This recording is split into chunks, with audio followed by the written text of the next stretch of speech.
Good morning, everyone. This is Jeff from the Cyber Pro podcast, back with another episode today. We have Russell Eubanks, who is the CEO of his own company, and we're going to spend a few minutes talking to him about who he is, what he does, and kind of get his thoughts about where things might be going.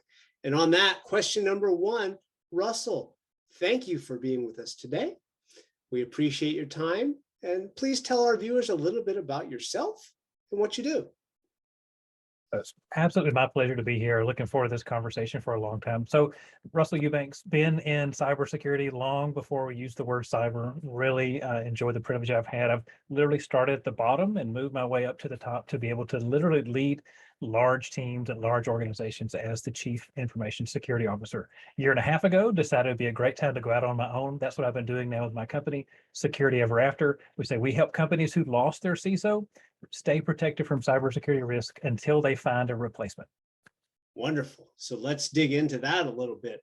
Tell us a little bit more about your company and what is the most fascinating part about being a CEO of your own company during these silly times. It's interesting. In my last job, I was privileged to work and lead teams at the Federal Reserve Bank of Atlanta, a fantastic organization, especially this last couple of years.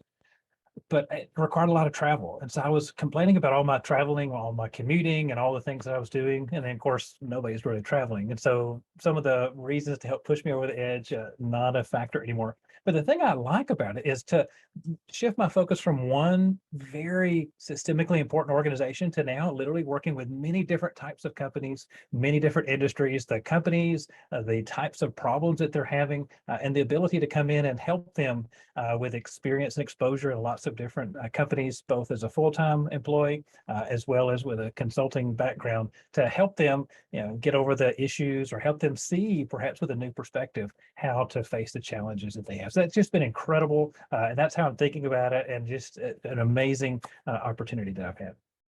Yeah, you hit on a good note there when you say looking at different perspectives, working with different clients. And so I'm going to pull back a little bit on that and, ask the question of, regardless of where you sit in the cybersecurity stack, the common voice and the common message is that cybersecurity is no longer an afterthought. It is something that is critical to the mission of almost every company, whatever that means to them. When you hear a question like that, what does it mean to you? Yeah. So many jobs ago, my boss's boss made a statement when I was giving a briefing for the senior leadership team on cybersecurity. And I always chose to think it was a rhetorical question. I never answered it. Her question was this: if cybersecurity is a top risk, what are we doing to treat it that way? If cyber is a top risk, what are we doing to treat it that way? All of a sudden, when she said that, again, I never answered it, but I would sit up straight in my chair. I would really pay attention, and it would hit me the weight of the responsibility I had to brief her and the other senior leaders on the work that the team I was privileged to lead was working on. And that really helps me by saying, you know what, maybe it won't be a top risk forever, but it is right now. Maybe it's not the top risk, maybe it's risk number 2. How can we have that focus and remember to treat it a special way? Because we don't want to spend our time on risk number 100, because if we spend our time on risk 100, we're not going to be able to spend as much time as we should on whatever the top risks might be. Right now, we're enjoying the fact that it's a top risk. Maybe someday it won't be a top risk, but for now it is. And so how can we respond by giving it the due attention it deserves? Again, that question, if cybersecurity is a top risk, what are we doing to treat it that way, has served me so well with so many different projects I've worked on. Yeah, it is a top risk. It is not getting smaller. At least none of us, I think we would all would agree that it is not going to get smaller anytime soon. We can go down that rabbit hole a little bit later, but so you talk about that specific team from so long ago and the multiple teams that you've worked with since then. So every team has a different culture, and I know that you wanted to spend a few minutes sharing with us about molding the culture of your security team to align with organizational goals. Let's talk about that. Yeah, it's so important to me. I think something that is so unique, and if we're not careful, as cybersecurity leaders, whatever our title is, as leaders, we're going to miss out on this. This idea of what are things that only we can do? What are some things that only we can do? We can decide to stay busy doing cyber things and going to meetings and all that's important. And if we're not careful, we're going to miss out on why the company exists. The best way to figure that out, go to the company intranet site, or maybe the company website, or maybe the company social media site, or all of those, and literally look for the mission, the vision, the values, or maybe the strategic priorities. You might have one of those, you might have all of those, but that idea that says, why is your organization in business? What is it that they're trying to achieve?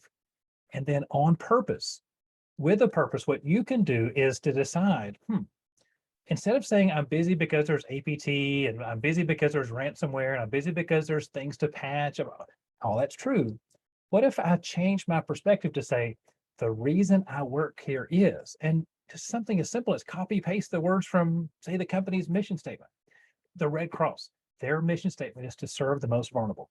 What if you happen to work there, just for this example, what if you said, the reason I'm going to make sure my Windows systems are fully patched is my job is to help serve the most vulnerable. All of a sudden, we get to connect the dots of the things that I'm doing.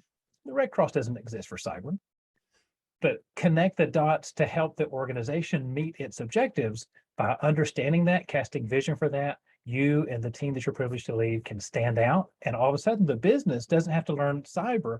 The business can understand how you're aligning and giving value to the business.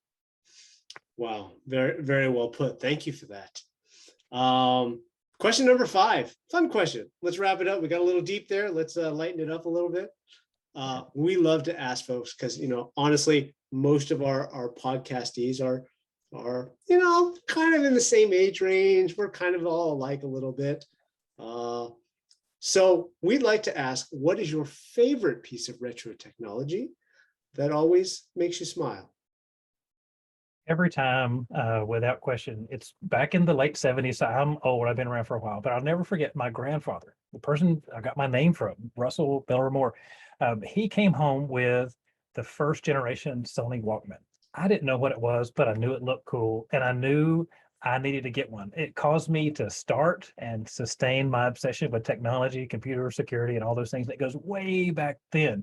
And for me, absolutely version 1 of the Sony Walkman. Fantastic. Love it. It's amazing when we think back on the path that we took. What were those little stones that made an impact and in some cases changed the trajectory of where we went and how we got to here today? So that's fascinating. I know that some of our viewers would like to find out a little bit more about what you do, Russell, maybe a little bit more about your company. If they want to do that, what's the best way to get a hold of you? Best way, go to my website, securityeverafter.com. Information, how to connect with me. My email address is at russell@securityeverafter.com. Any questions, anything I can do to help, please let me know. I'd be happy to help out and I really enjoy that aspect of the work that I'm able to do now. Brilliant. Well, thank you again for your time. We're going to wrap this up with me pitching my own podcast. As you know, the Cyber Pro podcast puts out 2 to 3 episodes every week. We look forward to seeing you again next time. Thank you so much. Thanks, everybody.